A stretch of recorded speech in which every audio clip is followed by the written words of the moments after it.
இனிமே கண்ணை மூடிட்டு கடலை எண்ணெய் வாங்கலாம். ஏன்னா மந்த்ரா கடலை எண்ணெய் இதயத்தின் தயாரிப்பு. வறுக்க பொரிக்க ஏன் எல்லா சமையலுக்கும் மந்த்ரா தான். மந்த்ரா கடலை எண்ணெய், அபார ருசி, ஆரோக்கியமான உடல் நலம். சென்னை கோட்டூர்புரத்தைச் சேர்ந்தவர் பத்மா. சென்னை மாநகராட்சியில் தூய்மை பணியாளராக வேலை பார்க்கிறார்.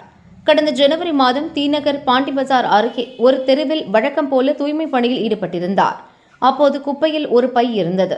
எடுத்து பார்த்தால் செயின்கள், நெக்லஸுகள், வளையல்கள், மோதிரங்கள் என 45 சவரன் தங்க நகைகள் இருந்தன. அவற்றின் மதிப்பு 50 லட்சம் ரூபாய்க்கு மேல் இருக்கும். அந்த நகைகளை எடுத்த பத்மா நேராக பாண்டி பஜார் போலீஸ் நிலையத்திற்கு சென்று ஒப்படைத்தார்.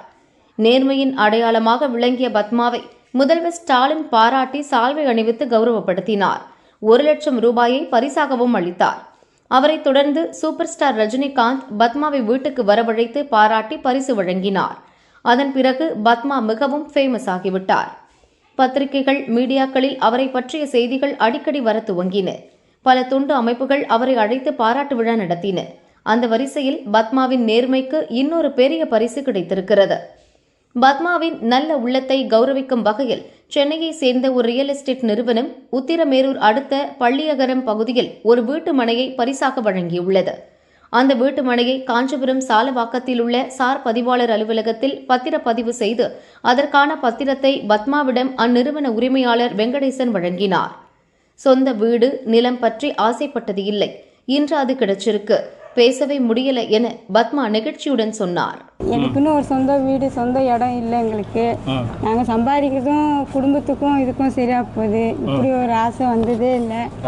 இந்த ஐயாவால எங்களுக்கு இந்த மாதிரி ஒரு இடம் கிடைச்சிருக்கு. இந்த மாதிரி ஒரு பத்திரம் பார்க்கறதே என்ன வாழ்க்கையில நடக்க முடியாத ஒரு விஷயம். நமக்கு எல்லாருக்கும் நன்றி சொல்லுங்க.